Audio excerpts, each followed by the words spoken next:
धन्यवाद। बाइबल कहती है प्रभु के दास दो गुने आदर के योग्य हैं। हालेलुया। ये समय रहेगा। पास्टर जी, मैं आपसे क्षमा चाहता हूं, मैं आपको बैठने भी नहीं दे रहा हूं क्योंकि हमारे पास समय कुछ लिमिटेड है आज। तो प्लीज हम बैठ जाएं और इस समय हम प्रभु, मैं चाहता हूं एक बार हम ताली बजाएं।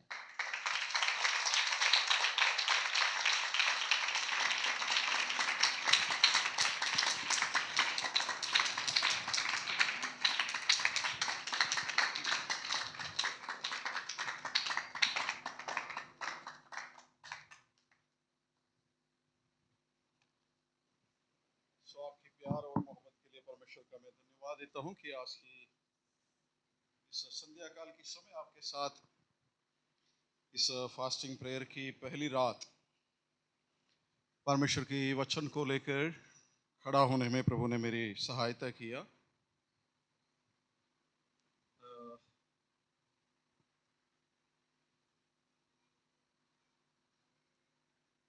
पिछले जो महीने निकल गया उस घड़ी से लेकर के, उस महीने से लेकर प्रभु की सेवा में मिले रहने का बहुत बड़ी सौभाग्य मिला है। एक दिन भी कहीं खाली बैठने का फुर्सत ही नहीं मिला। आज भी ऐसा ही था।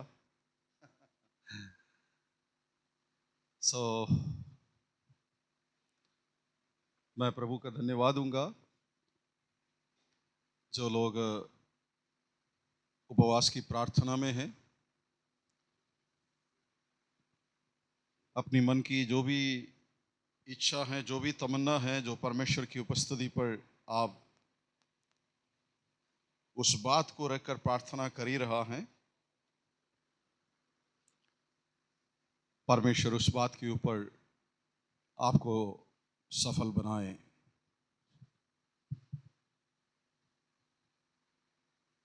आज की शाम की समय परमेश्वर की पाक कलाम के बीच में से एक शब्द आपके साथ पढ़कर कुछ बातों को मनन करना चाहूंगा।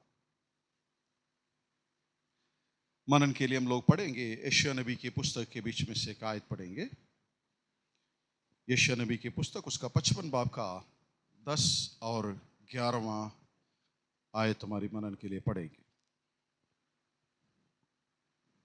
जिस प्रकार से वर्षा और हिम आकाश से गिरते हैं और वहां यूं ही लौट नहीं जाते, वरन भूमि पर पड़कर उपज उपजाते हैं, जिससे बोने वाले को बीज और खाने वाले को रोटी मिलती है, उसी प्रकार मेरा वचन भी होगा जो मेरे मुख से निकलता है, वह व्यर्थ ठहरकर मेरे पास ना लौटेगा, परंतु जो मेरी इच्छा है उससे वह पूरा करेगा, और जिस काम के लिए मैंने उसको भेजा है उससे वह सफल करेगा। ओके। कुछ समय का लिमिटेशन होने के कारण ज़्यादा कुछ बातें बाहरी तौर पर मैं कहना नहीं चाहूँगा।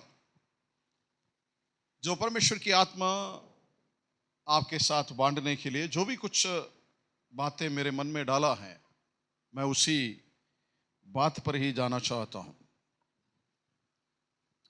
एक सुंदर एक वचन है। अगर एक एक शब्दों को लेकर यदि हम मनन करें तो मेरे ख्याल में हमारी पूरी उपवास की प्रार्थना की पहले सेशन से लेकर आखिरी दिन तक के लिए काफी है। हमारे जीवन के अंदर एक बहुत बड़ी ब्लेसिंग्स इन शब्दों के वसीले अवश्य मिलेगा। जिस प्रकार से वर्षा और हिम आकाश से गिरती हैं और वह यूं ही लौट नहीं जाते, वरन भूमि पर पड़कर उपज उपजाते हैं, उपजाते हैं, जिससे बोने वाले को बीज और खाने वाले को रोटी मिलती है।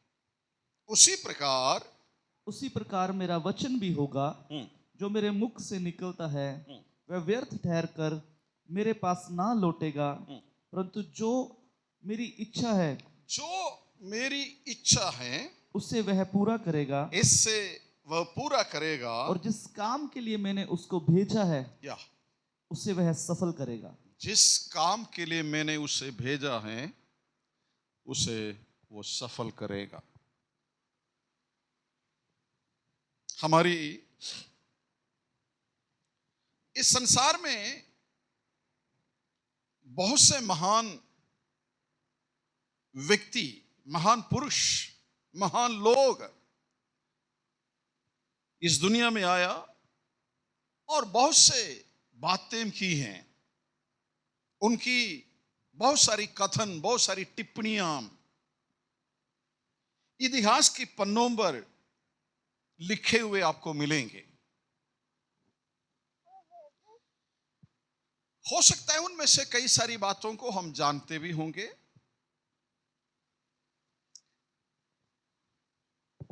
ऐसा कई टिप्पणियां कई बार हम लोग इस्तेमाल भी करते हैं कुछ ऐसे जगहों में, ऐसे स्थानों में। ये सब इतिहास की पन्नों पर पड़ी हुई हैं। जो स्कूल कॉलेज में पढ़ते हैं उन बच्चों की किताबों में भी ऐसा बहुत सारी महान व्यक्तियों का कथन आपको मिलेगा। उन शब्दों से और इस धर्म शास्त्र बाइबल के अंदर लिखी हुई बातों में अंदर क्या है।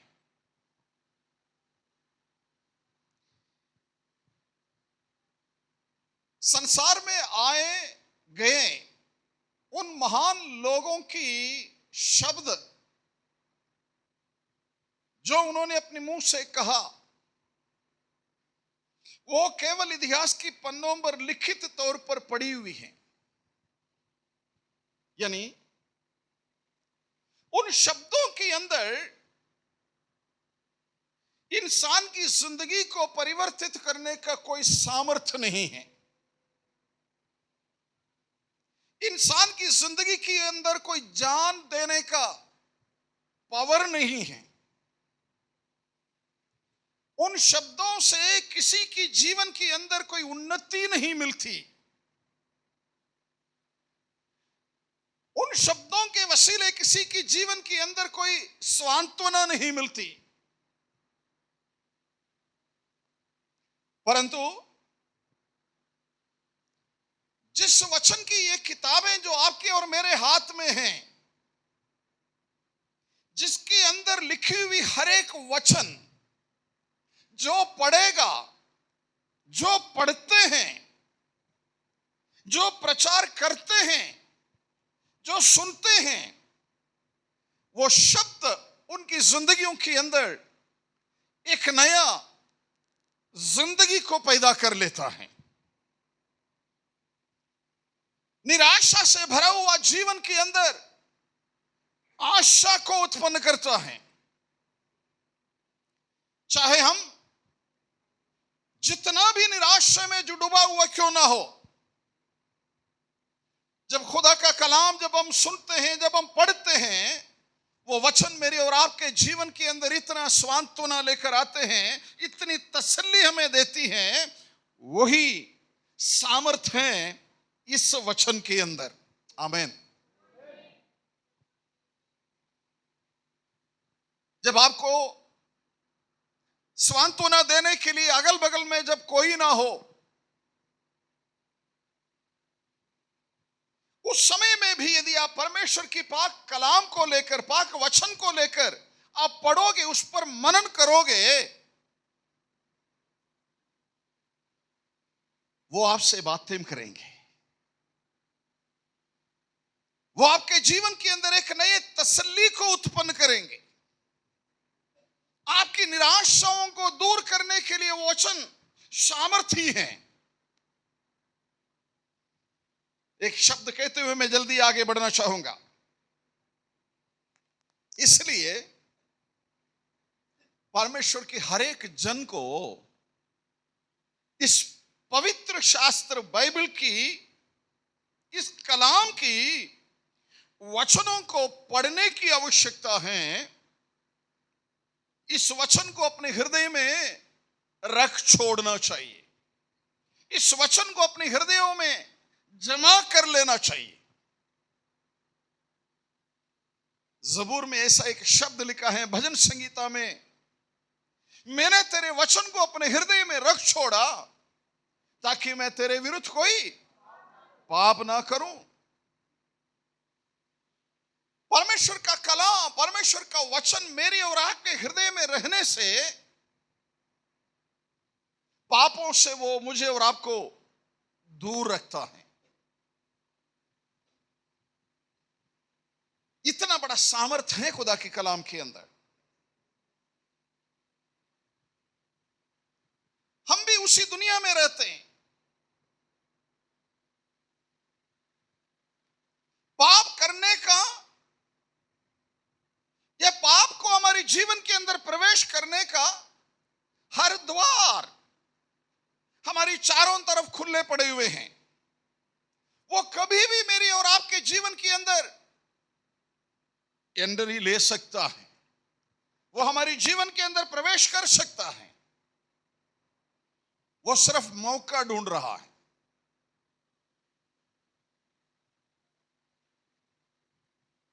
जैसा यहोवा परमेश्वर ने कयीन से कहा, पाप तुम्हारे द्वार पर खड़ा है, उसकी चाहत तेरी ओर है। जब कभी भी तू अपना द्वार खोलोगे, वो बड़ी आसानी से बिना इजाजत की तेरे भीतर आ ही जाएगा।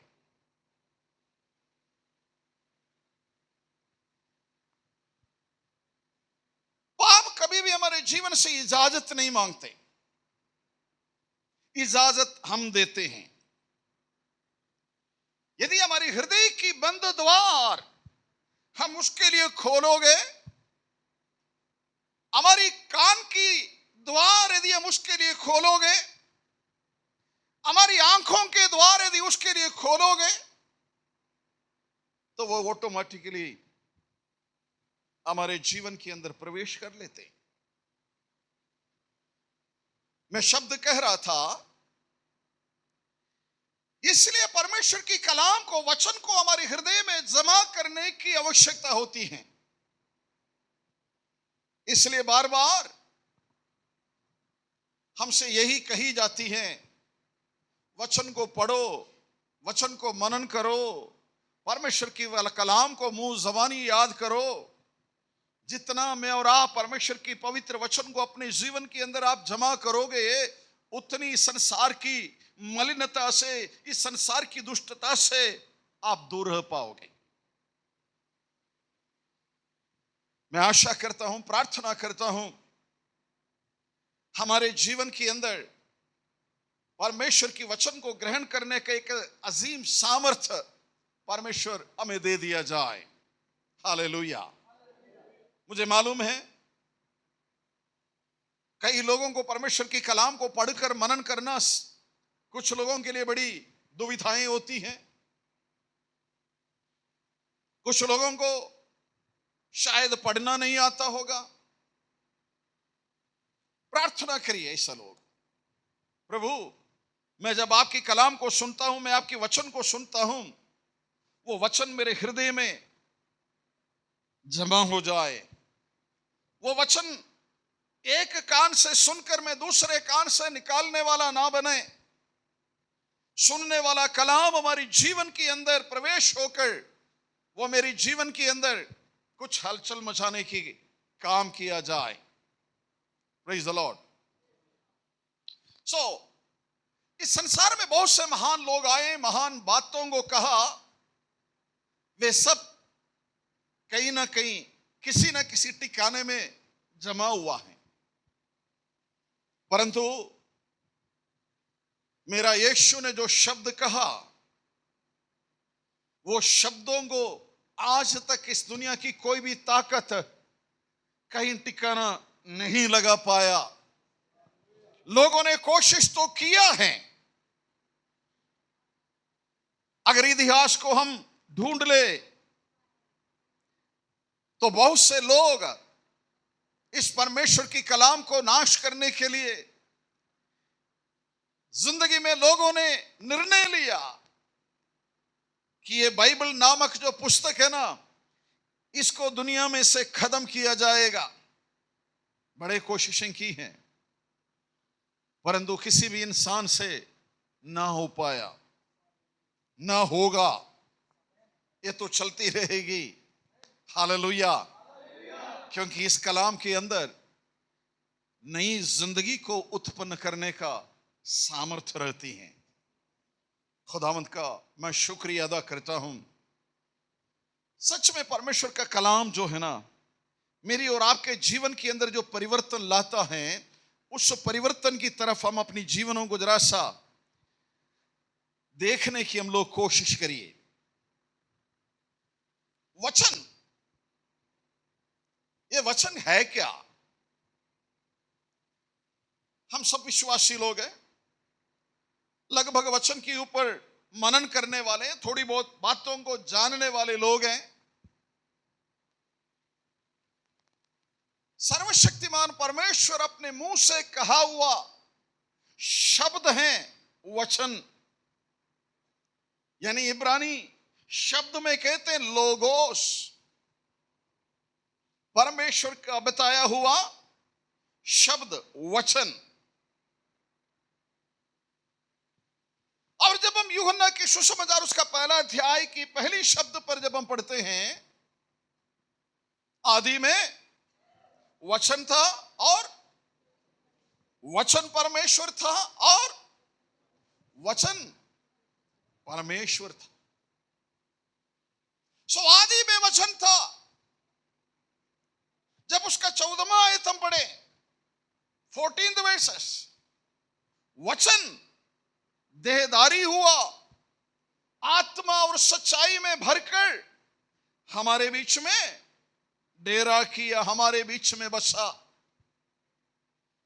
यानी वचन का मतलब यीशु मसीह। आमीन।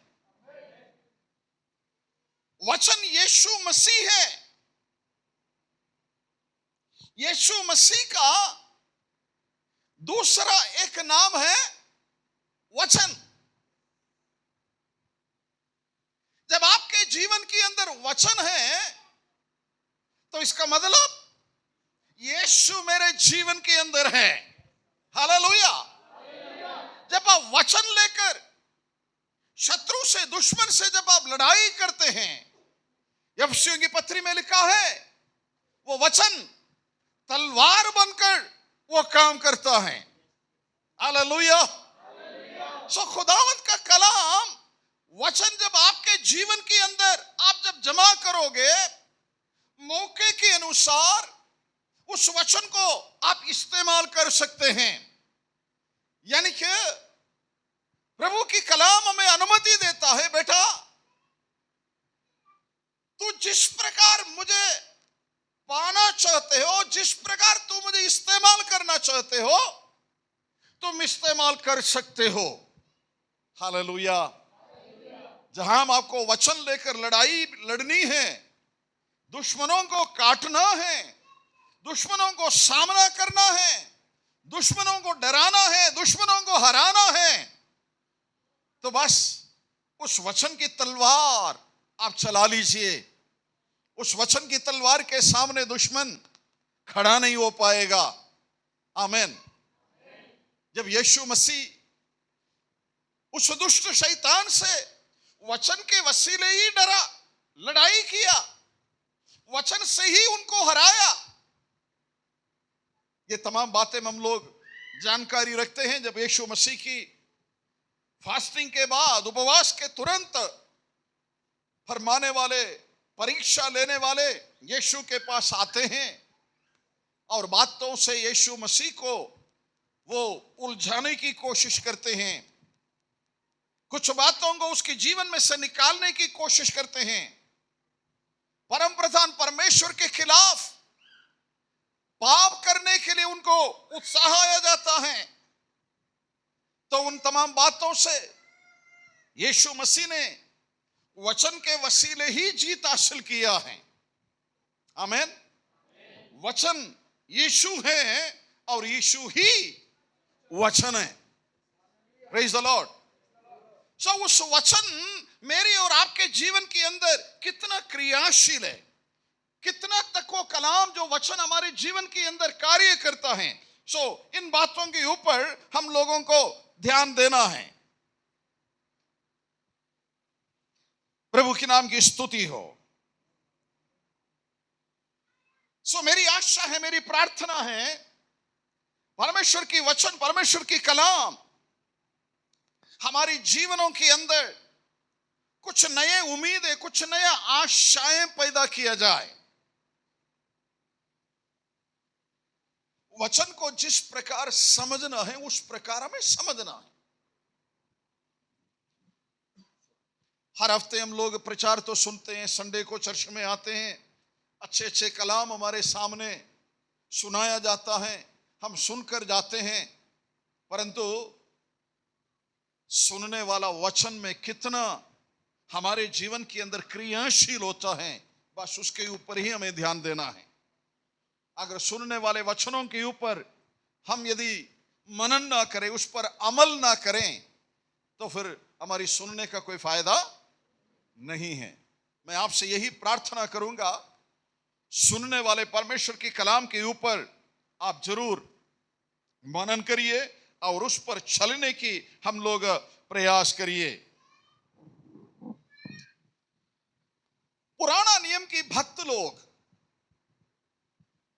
नबी लोग, भविष्यद्वक्ता लोग, जब यहोवा परमेश्वर से बातें जब सुनकर कलीसिया को दिया जाता था, यानी कि इस्राएलियों को जब दिया जाता था, तो उन लोग एक शब्द कहता था, यहोवा यों कहता है, यहोवा यों कहता है। उनको उतना ही हक था, उतना ही अनुमति था। जब हम नया नियम के अंदर जब आते हैं, तो यीशु मसीह ने जब बातें किया, तो यीशु मसीह ने किन शब्दों का प्रयोग किया? मैं तुमसे कहता हूं। हालेलुया। सो यीशु मसीह ने कहा मैं तुमसे कहता हूं। तो यीशु मसीह को यह कहने की जरूरत नहीं था कि यहोवा कहता है, क्योंकि शब्द मैंने आपको परिचय दिया, वचन देहधारी होकर हमारे बीच में पैदा हुआ, वो ही सर्वशक्तिमान परमेश्वर है। वो ही इन शब्दों को जब कह रहा है, तो इसलिए कहता है मैं तुमसे कहता हूं। हालेलुया। जब यीशु मसीह जब हमसे बातें करता है, वचन जब हमसे बातें करता है, वो ही अधिकार परमेश्वर आज आपको और मुझको भी दिया हुआ है। ध्यान देना, समय पर मैं खत्म करूंगा, क्योंकि हो सकता है शायद मैं थोड़ा जल्दी आ जाता, थोड़ा और जल्दी टाइम मिल जाता। नहीं, मेरे मन की इच्छा, मैंने कहा, मेरे को बोला 7 बजे माइक दे देंगे।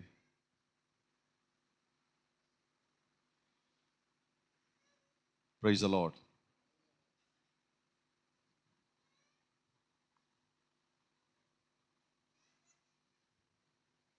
मैं बड़ा भूखा आदमी हूं वचन सुनाने में, तो इसलिए कई बार टाइम से भी ज्यादा आगे निकल जाते हैं। सो वचन के ऊपर हम लोगों को थोड़ा गहराई में जाकर समझना है। मैं प्रत्येक आपसे ये आग्रह रखूंगा, तमाम विश्वासियों से मैं आग्रह रखूंगा, खुदा की कलाम को जितनी डूंगाई में जाकर आप समझ सकता है, आप समझने की कोशिश करिए। क्योंकि ये वचन ही मेरी और आपकी जीवन के अंदर बदलाव लेकर आएगा। ये वचन ही मेरी और आपके जीवन के अंदर परिवर्तन लेकर आएगा। आमीन। चिन्ह और चमत्कारों को दूर रखिए, वो सब साइड है, ठीक है। यदि कलाम आपके जीवन के अंदर, वचन आपके जीवन के अंदर कार्य कर लिया ना, बस आप जीत गए। Praise the Lord. हमें कोई चिन्ह और चमत्कारों की शौकीन नहीं है, मेरा विश्वास है? कि हमें क्या चाहिए? हमें वचन चाहिए, अर्थात यीशु मेरे साथ चाहिए, है? चाहे मैं लंगड़ा हो, लंगड़ी हो, यदि यीशु मेरे अगल बगल में है तो बस वही काफी है? यदि मैं दुख में है, बीमारी की हालत में है, अगर यीशु मेरी बगल में खड़ा है, यीशु मेरी हाथ को थामा हुआ है, तो मुझे किसी चीज की कोई फिक्र नहीं है, क्योंकि उसकी जानकारी के बगैर वचन कहती है मेरे सिर की एक बाल तक भी नहीं गिरती। शब्द कहते हैं मैंने तुम्हारी सिर की हर बाल को भी गिन रखा है। वाह, इतना महान परमेश्वर की हम सेवा करते हैं, इतना महान परमेश्वर की हम संतान हैं, फिर आप अपनी जीवन की उन परेशानियों को लेकर क्यों इतने व्याकुल हो जाते हैं, क्यों इतने चिंतित हो जाते हैं? परमेश्वर का वचन सत्य है, वो सच है,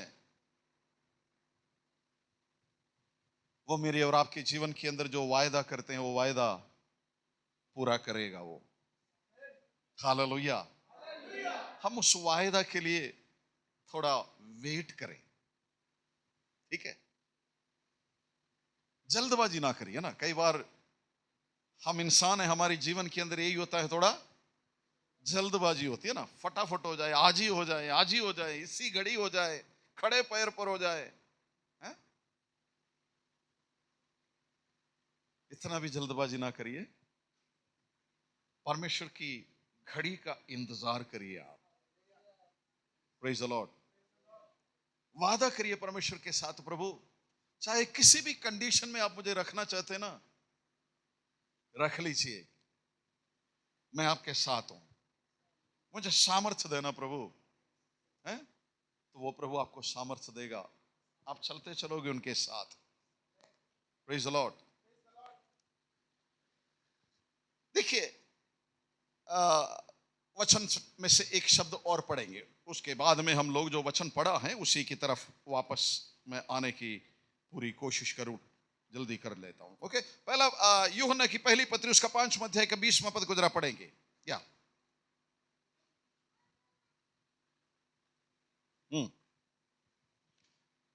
यूहन्ना की पहली पत्री उसका 5 का 20। क्योंकि पिता पुत्र से प्रेम करता है, और जो जो काम हम, हाँ, हम्म हम्म हम्म उन या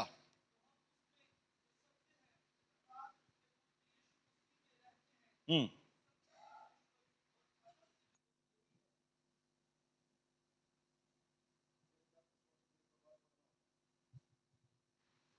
सुनिए, सब बड़े ध्यान से सुनिए इस वचन को। हम ये भी जानते हैं या कि परमेश्वर का पुत्र आ गया है और उसने हमें समझ दी है यस कि हम उसे सच्चे को पहचाने, या और हम उसमें जो सत्य है अर्थात उसके पुत्र यीशु मसीह में रहते हैं। सच्चा परमेश्वर और अनंत जीवन यही है। पढ़कर समझने में थोड़ा सा दिक्कत हो रहा है ना? कोई दिक्कत नहीं है। सत्य क्या है, सच्चाई क्या है? सिंबल। यदि आप प्रभु यीशु मसीह को जान लिया, पहचान लिया, तो आप सत्य को जान लिया। इसलिए यीशु मसीह ने ही कहा, जब तुम सत्य को जानोगे, सत्य तुम्हें आजाद करेगा। तो मनुष्य की जीवन के अंदर आजादी का ऐलान करने का केवल यीशु मसीह को ही अधिकार है। यीशु मसीह जब हमारे जीवन के अंदर प्रवेश करते हैं तो वो हमारी जीवन की वो सारी बंधनों को तोड़कर हमें आजाद दिलाते थे।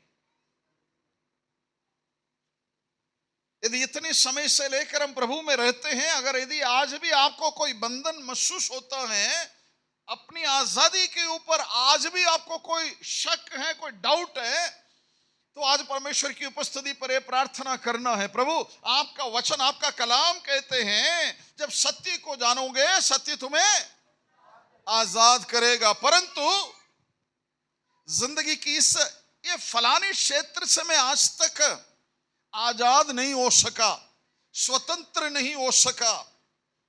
मैं चाहूंगा मुझे उस पर्टिकुलर जो जगह है ना, वो खास जो सोच विचार करनी कुछ भी हो, उस स्थान से मुझे स्वतंत्रता चाहिए। Praise the Lord. अब आपको पहचानना होगा, आपको जानना होगा मेरी जिंदगी की किस क्षेत्र में मैं आज भी बंधन महसूस करता हूं। ठीक है, पूरी डूंगाई पर जाने का फुर्सत नहीं है, तो ये तो आपकी व्यक्तिगत जीवन को जांचने का मौका है, अवसर है। आप स्वयं इस बात के ऊपर थोड़ा सा जांच पड़ताल कर लीजिए। आज रात्रि काल के समय जब आप अपने बिछौने पर जाओगे, परमेश्वर की उपस्थिति पर जाकर बैठोगे, प्रार्थना करते वक्त आप इस बात को थोड़ा सा समझने की कोशिश कर लीजिए। एक कागज पेन ले लीजिए, उस पर आप लिख लीजिए, और इस उपवास की आखिरी तक आपको उस स्थान से परमेश्वर जरूर आजाद कर देगा। हालेलुया। यदि सत्य का वचन हमारे सामने पेश कर रहा है, सत्य का कलाम जब हम सुनता है, तो परमेश्वर वायदा करता है जब सत्य को तुम जानोगे सत्य तुम्हें आजाद करेगा। तो आजादी के लिए और कोई मार्ग नहीं है मेरे मित्र, स्वतंत्र होने के लिए और कोई मार्ग नहीं है। वो केवल परमेश्वर की कलाम के वसीले ही होगा, परमेश्वर की वचन के वसीले ही होगा। उस वचन को अपने जीवन के अंदर प्रवेश आप करवाइए, प्रवेश होने के लिए आप अवसर दे दिया जाए। हालेलुया। यीशु मसीह की शब्दों में इतना दम था ना, इतना सामर्थ्य था, लोग बड़े आश्चर्यचकित होते थे। जब यीशु मसीह जब प्रचार किया करता था, लोगों को सुसमाचार जब सुनाया करता था, उस जमाने की जो धर्म की ठेकेदार है वो कई लोगों को यीशु मसीह की भीड़ बढ़ाके में भेजते थे कि तुम लोग जाकर सुन लेना कि उसकी मुंह से निकलने वाली कोई शब्द ऐसा होगा जिससे पकड़कर हम उससे पीछे लटक जाएंगे। यानी कि उसको सजा दिलाने वाला कोई भी शब्द ऐसा इसके मुंह से निकलता है तो उसको पकड़ लो। मेरी बात आपको समझ में आ रहा है? तो ऐसा कई लोगों को उस जमाने के धर्म के जो अगुवे लोग थे वे लोग भेजा था, परंतु वे लोग वापस आकर क्या कहा? सारी वचन को पढ़ने के लिए हमारे पास टाइम की कमी है। मत्ती के सुसमाचार एक शब्द को पढ़ लीजिए ताकि सारे आयतों को हम नहीं पढ़ेंगे। मत्ती के सुसमाचार उसका 7वां अध्याय का 29वां पद को जरा पढ़ लीजिए। 7:29 या। क्योंकि वह उनके शास्त्रियों के समान नहीं परंतु अधिकारी के समान उन्हें उपदेश देता था। यस, वे लोग वापस आकर अपनी अधिकारियों को, भेजने वालों को रिपोर्ट दे रहा है, कह रहा है वे उनके शास्त्रियों के समान नहीं। हाँ, हम उस यीशु की बातों को सुना, परंतु उसके मुंह से निकलने वाली जो शब्द है ना, हमारे बड़े बड़े शास्त्री लोग, पंडित लोग जैसे बातें करते वैसे नहीं, परंतु उनकी शब्दों में बड़ा अधिकार है। यस, वो बड़े अथॉरिटी के साथ बातें करते हैं। इसलिए उसकी बातों में हम भी तो हैरानी हो गए, हमें एक छोटा सा शब्द भी पकड़ नहीं पाया। Praise the Lord. मैं कहता हूं जब यीशु मसीह की उपस्थिति पर जब आप बैठे हैं, यीशु मसीह की शब्दों को जब आप सुनते हैं ना, वो शब्द एक अधिकार की शब्द होता है। उस अधिकार की शब्द मेरी और आपके जीवन के अंदर कुछ ना कुछ परिवर्तन को जरूर ले आता है। हालेलुया। मेरा विश्वास है शायद वो जासूसों को भेजा गया, शायद वो लोगों ने मन फिराया होगा। यानी कि इतना तक हम सोच सकते हैं, अरे इतने सालों से हम इन न्यायों के पीछे चलता हूं, इन शास्त्रियों के पीछे चलता हूं, परंतु इनके मुंह से कभी भी हमने ऐसा कोई शब्द सुना ही नहीं। परंतु इस व्यक्ति के मुंह से निकलने वाला एक एक शब्द में इतना धम है, इतना अधिकार है, इतना पावर है, पूछो मत। तो यही तो बात हमारे जीवन के अंदर होती है, यही तो हमारी संगतियों पर होती है, यही तो मसीह मंडली में होती है। जब कोई भी एक बार प्रभु यीशु मसीह की कलाम को सुन लेते हैं, उनकी जिंदगी के अंदर यह परिवर्तन लेकर के आता है। वो बंदा वापस जाकर कहता है, अपनी दोस्त मित्रों से कहता है, यार वहां का जो प्रचार है ना, पता नहीं मेरी जीवन के अंदर बड़ा हलचल मचा दिया, मेरी जिंदगी के अंदर बड़ा परिवर्तन लेकर आ गया, मुझे सोचने को मजबूर कर दिया, मेरी पापों का वो गहराई है ना, वो मेरे अंदर एहसास दिला दिया। जब हम लोग भी जब किसी के साथ जब बातें करते हैं, परमेश्वर का कलाम लेकर, परमेश्वर की वचन लेकर जब बातें करते हैं ना, लोगों के अंदर ये बात महसूस होनी चाहिए। हालेलुया। क्योंकि आप कोई साधारण जन नहीं है, आप कोई साधारण बेटे और बेटियां नहीं है, आप इस जीवन के वचन को लेकर लिए फिरने वाले लोग हैं। हालेलुया। इसलिए परमेश्वर की हर दास दासियों से मेरी यही निवेदन है, मेरी यही प्रार्थना है, हम हंसी मजाक करने वाले नहीं है, हम तमाशे के रूप में लोगों को बातें सुनाने वालों में से नहीं है। जब लोगों के सामने जब आप बातें करते ना, आपकी बातों के अंदर वो धम झलकना चाहिए, वो सामर्थ्य झलकना चाहिए, आपके शब्दों में लोगों का भरोसा होनी चाहिए। प्रभु के नाम की स्तुति हो। हालेलुया। परमेश्वर की वचन के अंदर वो सामर्थ्य जो है प्रकट हुआ करता था, उसी सामर्थ्य के साथ वो बातें किया करता था। चलिए खुदा की कलाम की तरफ हम लोग जरा सा वापस मोड़ लें। मुझे बहुत सारी बातों को कहने का है। यशायाह नबी की पुस्तक की तरफ हम लोग वापस लौटे। जो आयत हमने पढ़ा है, दो तीन बातों को जल्दी जल्दी कहकर समाप्ति की ओर में ले जाना चाहूंगा। यस, यशायाह नबी की पुस्तक 55 बाब, उसका 10 और 11 पद, उसका 10वां आयत। क्या? जिस प्रकार से वर्षा और हिम आकाश से गिरते हैं और वहां यूं ही लौट नहीं जाते, वरन भूमि पर पड़कर उपज उपजाते हैं, जिससे बोने वाले को बीज और खाने वाले को रोटी मिलती है। ओके, 11वीं वचन का एक सपोर्टेड वचन है 10वीं वचन। 11वीं वचन की अहमियत को समझाने के लिए 10वां वचन का होना जरूरी है। ठीक है, 10वां वचन को जब आप पढ़ोगे तब आपको 11वें वचन को समझने में दिक्कत नहीं होगी। तो हिम और वर्षा, बारिश जब आसमान से जब गिरती है, उसका कुछ ना कुछ कारण है, परमेश्वर को कुछ योजना है। क्या योजना है?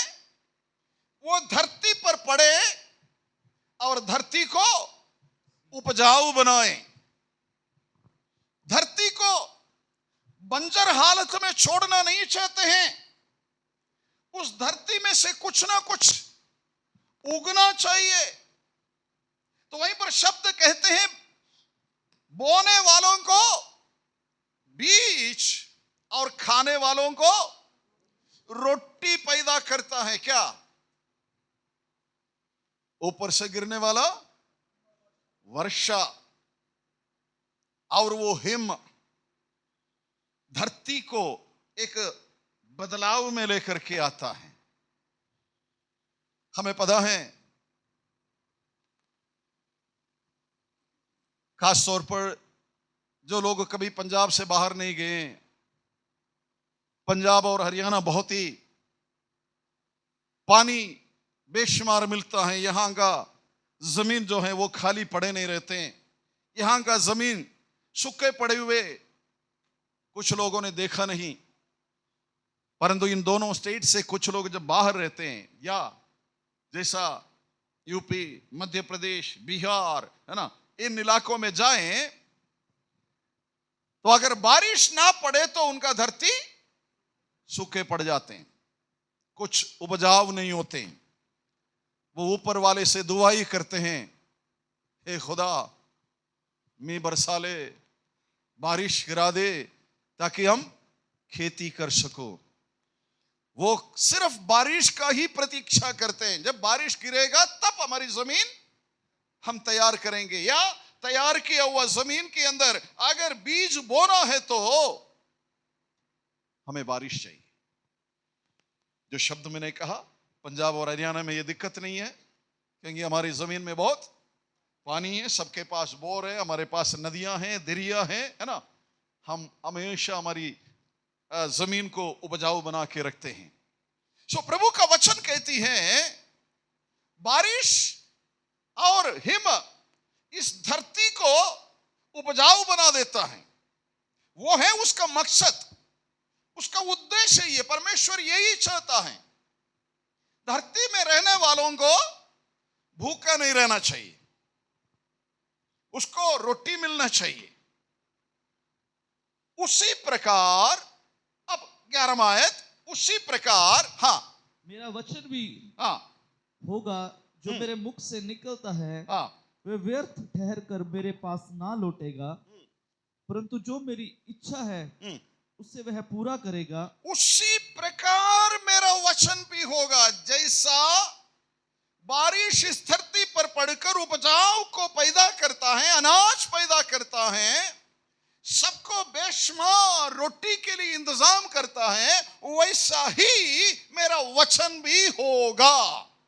आमीन। हालेलुया। परमेश्वर का वचन सुनने से, सुनाने से, परमेश्वर के वचन को अपने हृदय के अंदर लेने से परमेश्वर की यही चाहत है, ताकि हमारी जिंदगी जो है एक उपजाऊ भूमि की तरह बन जाए। हालेलुया। यानी कोई भी विश्वासी परमेश्वर की कलाम को, परमेश्वर की वचन को सुनने वाला, परमेश्वर की बेटा या बेटी कहलाने वाला कभी सूखा ना पड़ जाए। आमीन। आपके और मेरी जीवन के अंदर से हमेशा क्या निकलना चाहिए? खाने के लिए कुछ ना कुछ, खिलाने के लिए कुछ ना कुछ होनी चाहिए। आमीन। हो सकता है पुराना नियम के अंदर परदेशियों के पास कोई जमीन नहीं होता था, है ना। अनाथ है, विधवा, परदेशी, उनके पास कोई जमीन नहीं है। फिर वे लोग कहां से रोटी खाएगा? उनके लिए भी मुहैया करने वाला ऊपर वाला ही है। उनमें से भी कोई भूखा नहीं रहते हैं, है ना। हेलो, सारे यहां हैं।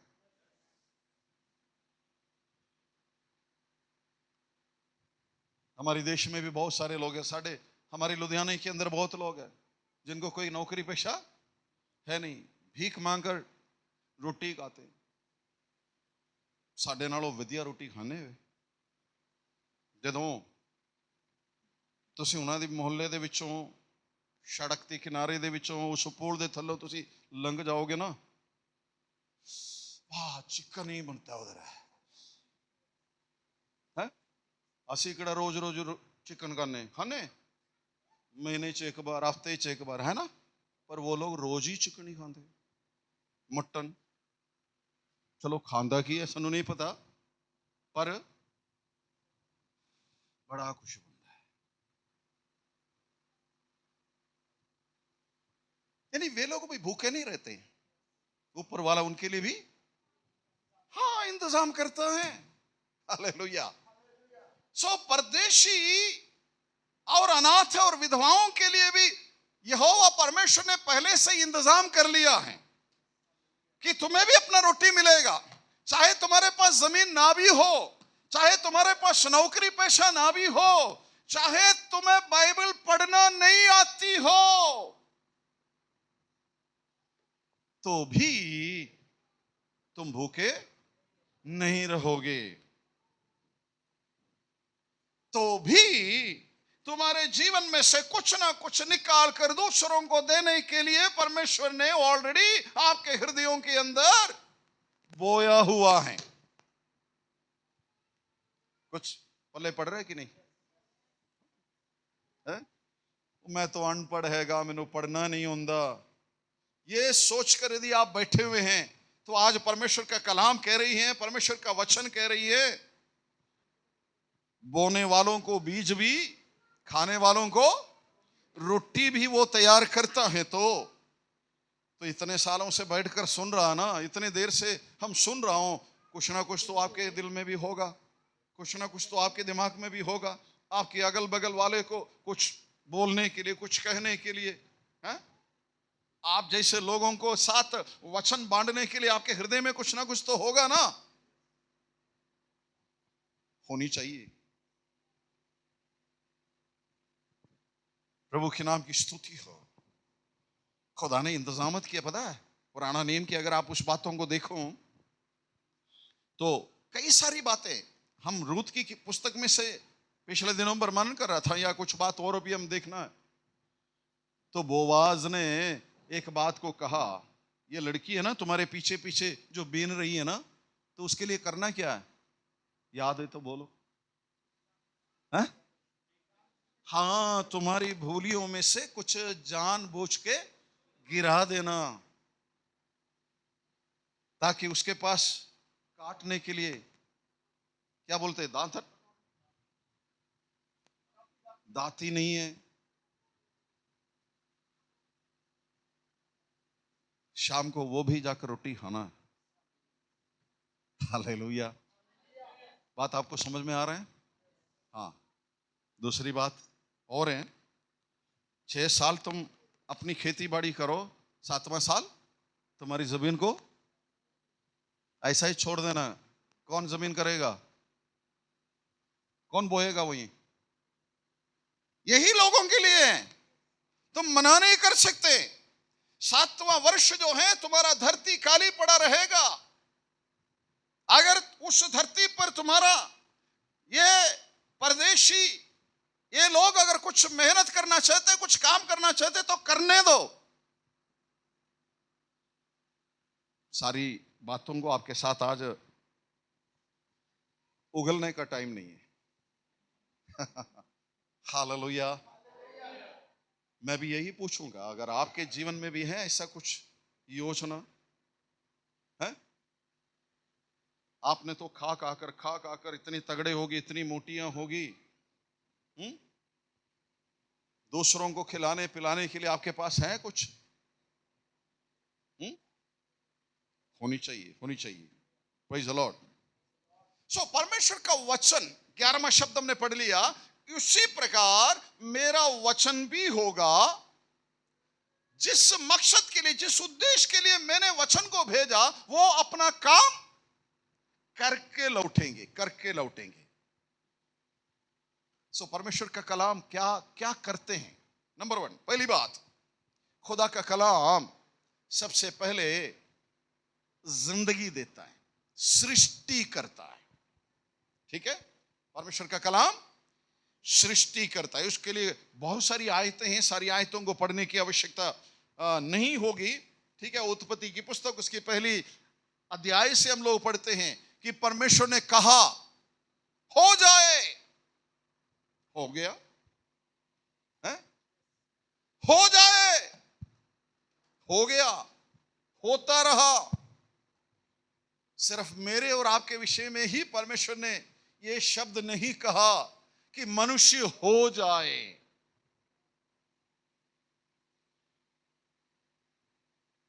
बल्कि खुदा का कलाम कहते हैं कि परमेश्वर ने अपने हाथों से मनुष्य को बनाया।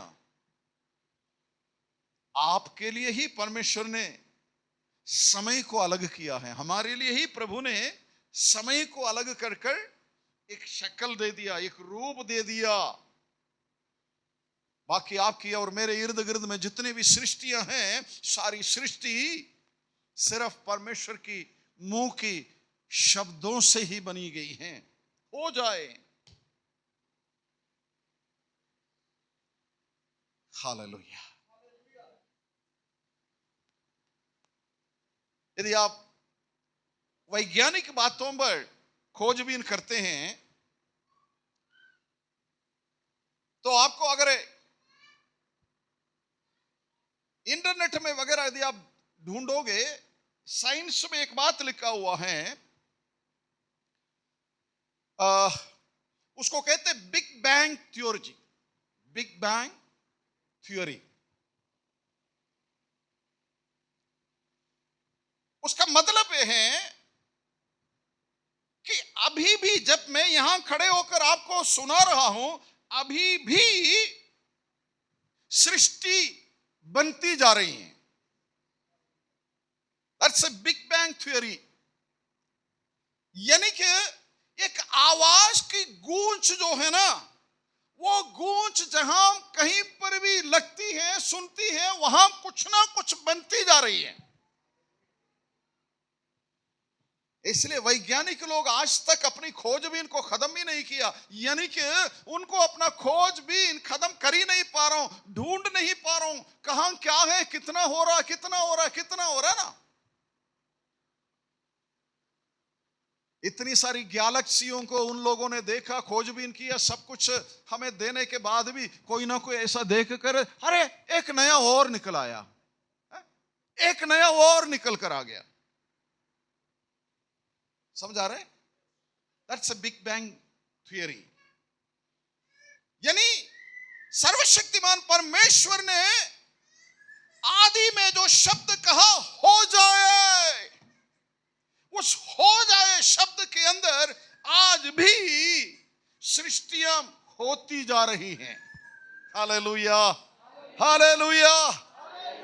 यदि परमेश्वर का कलाम मेरी और आपके जीवन के अंदर में से किसी के लिए निकलता है ना, या किसी के लिए हम कहते हैं उनकी जिंदगी के अंदर वो परिवर्तन का नई सृष्टि हो रही है, होगा, होती रहेगी। इसलिए परमेश्वर की कलाम को किसी से बांटने में, कहने में आप कोई झिझक नहीं करनी, बोल दीजिए आप, क्योंकि वो शब्द आपका नहीं बल्कि परमेश्वर की ओर से दिया हुआ शब्द है। उस वचन के अंदर सामर्थ्य है, उस वचन के अंदर नई वस्तुओं को, नई चीजों को बनाने का सामर्थ्य रखी हुई है। क्योंकि खुदा का कलाम कहते हैं जिस उद्देश्य के लिए, जिस लक्ष्य के लिए मैंने इस वचन को भेजा, वो अपना काम करके ही लौटेगा। तो आप चिंता ना करिए। मैं किसी से कलाम का पेशकश मैंने किया, किसी को मैंने कलाम सुना दिया था, कितने साल हो गया, आज तक वो बंदा तौबा ही नहीं किया। आप चिंता क्यों कर रहे हैं? छोड़ दीजिए। आपने अपना ड्यूटी निभा दिया ईमानदारी से, वफादारी से, है ना, प्यार से, मोहब्बत से, है? पूरी वेदना के साथ उस व्यक्ति की मुक्ति को चाहते हुए आपने उस व्यक्ति के साथ यदि सुसमाचार पेश कर लिया, तो बाकी काम प्रभु करेगा। वो आवाज उसकी जीवन के अंदर गूंजता रहेगा, गूंजता रहेगा, गूंजता रहेगा। मौका आने पर, अवसर आने पर वो एक नई सृष्टि की तौर पर वो बनकर बाहर निकलेगा। हालेलुया। सो मैं चाहूंगा कि इस उपवास की प्रार्थना के दरमियान आपके और मेरे जीवन के अंदर कुछ नई सृष्टि आरंभ होनी चाहिए, कुछ नई सृष्टियां हमारे अंदर उत्पन्न होनी चाहिए। Praise the Lord. परमेश्वर का कलाम जो है नई सृष्टि को उत्पन्न करता है, नई सृष्टि को उत्पन्न करता है। बहुत गहरा कलाम है, उस वचन को हम पूरी तरह मनन नहीं कर पाएगा। आखिरी में एक और शब्द पढ़कर हम समाप्त करेंगे। ओके, सो पहली बात, वचन सृष्टि करता है। दूसरी बात, वचन नया जीवन देता है। पहला पत्रस पहला अध्याय उसका 23वां पद को भी जरा पढ़े। पत्रस की पहली पत्री उसका 23वां पद। या प्रेज़ द लॉर्ड, हालेलुया। जल्दी, पत्रस की पहली पत्री पहला अध्याय उसका 23वां पद।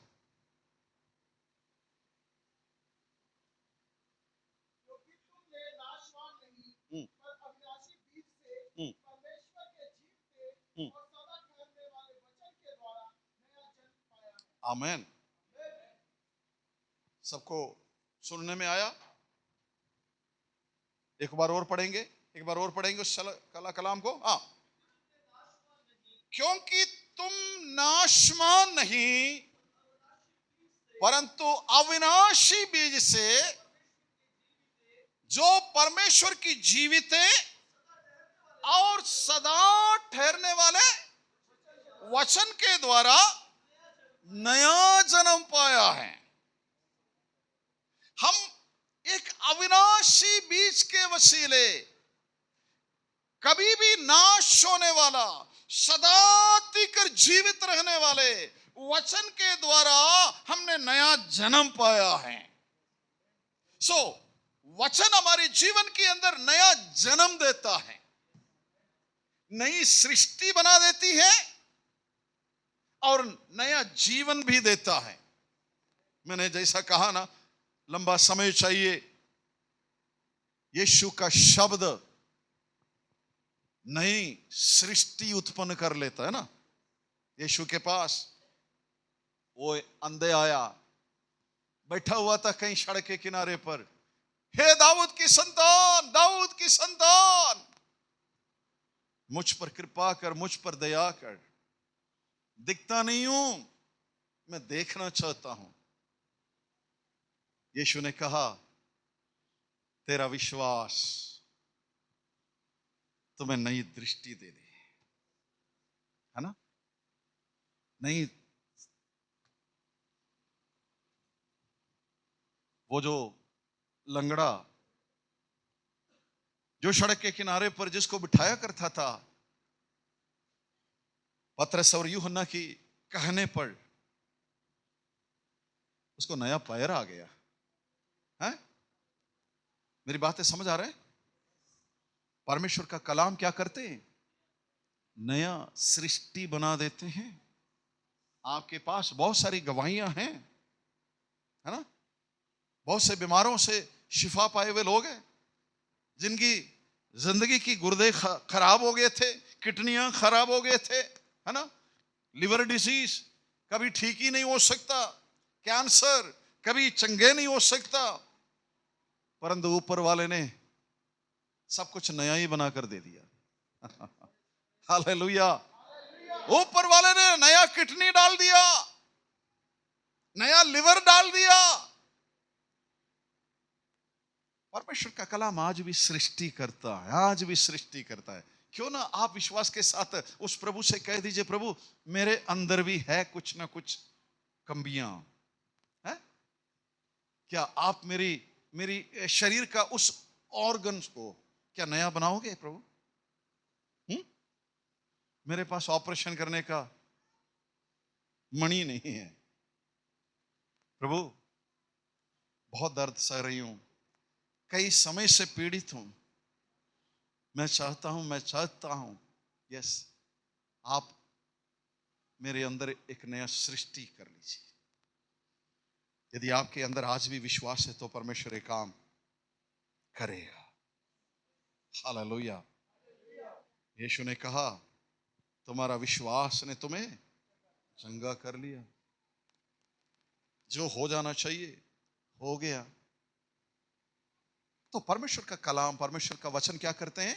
हमारे अंदर नई जीवन उत्पन्न करता है। याकूब की पत्री पहला अध्याय उसका 18 आयत पढ़कर छोड़ दे जल्दी जल्दी। यस, याकूब की book of James chapter 1 verse 18। या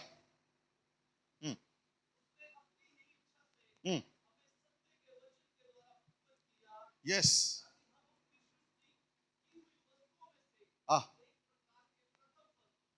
समय की कमी है, मैं उस वचन को और तोड़कर आपके सामने नहीं रख सकता।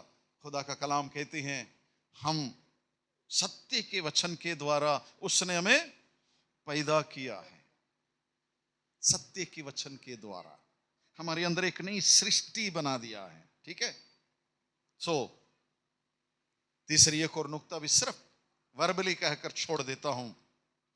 एक विश्वासी को बनाकर संपूर्ण करने में ये वचन सक्षम है। हालेलुया।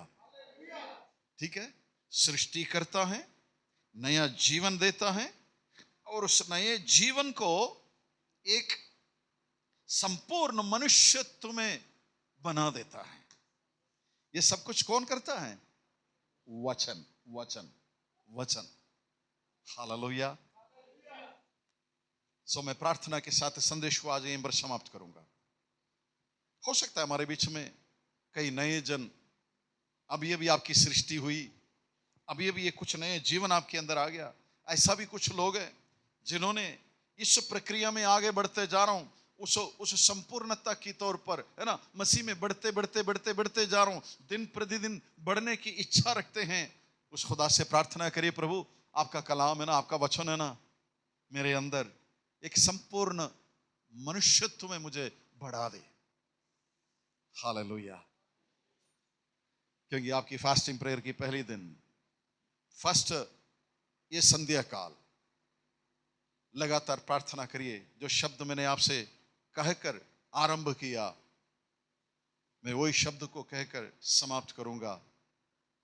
चाहे आपके जीवन के अंदर कुछ आजादी की जरूरत है, स्वतंत्रता की जरूरत है, कुछ नई सृष्टि की जरूरत है, कुछ नए जीवन की जरूरत है, तो प्रार्थना करना आरंभ करिए।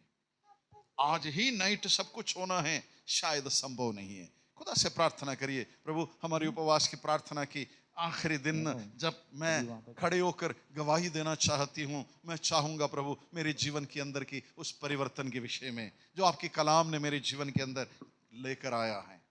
हालेलुया। क्यों ना अपनी सिरों को झुकाएं, हम लोग प्रार्थना करें। उस सर्वशक्तिमान परमेश्वर का कलाम आज भी जीवित है। हमने यशायाह नबी की पुस्तक में पढ़ लिया, मेरा वचन कभी भी खाली हाथ वापस नहीं लौटेगा। जिस उद्देश्य के लिए मैं उसे भेजता हूं वो काम पूरा करके ही वापस लौटता है। यीशु मसीह जिस उद्देश्य के लिए इस धरती पर आया या भेजा गया, उस पिता ने उनको जो जिम्मेवारी दी गई थी उस जिम्मेवारी को पूरा करके ही, यानी कि सलीब पर अपनी जान को देकर आप जैसे, मैं जैसा, हम जैसे मनुष्य के अंदर परिवर्तन लाकर एक नई सृष्टि को बनाकर पिता परमेश्वर के सामने मिलाकर वो स्वर्ग पर चला गया। यस, मेरा विश्वास है कि आप इस बात को समझ गए होंगे। यीशु मसीह को इस धरती पर भेजने का पिता परमेश्वर की उद्देश्य यही था, ताकि मेरी और आपकी उस बिछड़ी हुई रिश्ते को, जो हमसे खोया हुआ उस स्वतंत्रता को, उस आजादी को दोबारा हमें दे दिया जाए। अगर यीशु मसीह ने उस काम को पूरा किया है तो मेरे मित्र, आज भी परमेश्वर का कलाम, परमेश्वर का वचन वही कार्य करते जा रहा है। हालेलुया। आपको निराश होने की जरूरत नहीं। आप भी प्रार्थना करिए, जैसे वर्षा इस धरती पर पड़कर उसको फिर से उपजाऊ बना देता है। चाहे जितना भी सुखापन इस धरती को फाड़ दिया, इस धरती को सुखा दिया, परंतु एक वर्षा पड़ने पर उस जमीन गिल्ली हो जाती है, काम की लायक में आ जाती है, बीज उपजाने के लिए तैयार कर लेते हैं। आज मैं भी प्रार्थना करूंगा, यदि हमारे बीच में ऐसा कोई भी सज्जन है जिनको लगता है मेरी आत्मिक जीवन के अंदर सुखापन बहुत आ चुका है, मुझे भी आज एक आत्मिक बारिश की जरूरत है। यस, रियली प्रार्थना करिए, प्रार्थना करिए। उपवास प्रार्थना की आखिरी दिन तक आप वो उपजाऊ भूमि बन जाएं। यस, आपके मन में पछतावा आ रहा है, जब से मैंने प्रभु को पाया मैं आज तक किसी को कुछ दे नहीं पाया। यस, मैं किसी को कुछ दे नहीं पाया। आज प्रार्थना करिए, ताकि प्रभु आपको तैयार कर रहा है। इस उपवास प्रार्थना के दरमियान परमेश्वर आपको तैयार करना चाहते हैं। मेरा बेटा, मेरी बेटी, इस वचन को तुम ले ले, ताकि तुम दूसरों के लिए भी कुछ उपजाओ बन जाए। Thank you Jesus. सर्वशक्तिमान पिता परमेश्वर, हम आपकी शुक्रिया अदा करते हैं आपकी पवित्र उपस्थिति पर। सुबह से लेकर कई सारे तेरे बेटे बेटियां बैठे हुए हैं, प्रार्थना में हैं। आने वाले वो 2 दिन वे लोग आपकी उपस्थिति पर बैठे हुए अपनी मन की इच्छाओं को आपके सामने रखे हुए हैं और रखेंगे और प्रार्थनाएं कर रहे हैं। प्यारे परमेश्वर, तेरा कलाम, तेरा वचन उनकी जिंदगी के अंदर वो परिवर्तन को लेकर आना, वो बदलाव को लेकर आना, वो नई जिंदगी को लेकर के आना। खुदावंद, हमारी बेटी और बेटियों के बीच में, हमारे भाई बहनों के बीच में कोई भी काली जमीन की तरह ना बनने पाए। इनके परिवार वाले, इनके यार दोस्त मित्र, इनके सज्जन इनके जीवन में से कुछ ना कुछ हासिल कर सके। खुदा बाप, उनकी जिंदगियों के लिए एक बड़ी तसल्ली का कारण बनने पाए। उन दुखी लोगों के लिए प्रभु ये लोग एक बड़ी सांत्वना का कारण बनने पाए। इनके घर परिवारों में इनको इस्तेमाल किया जाए। धन्यवाद पिता परमेश्वर, आपने हमारी विनती प्रार्थनाओं को सुनने के लिए सारी आदर महिमा हम आपको चढ़ाते हैं। प्रार्थना विनती यीशु मसीह के वसीले होके मांगते हैं। आमीन, आमीन, आमीन, आमीन। Thank you.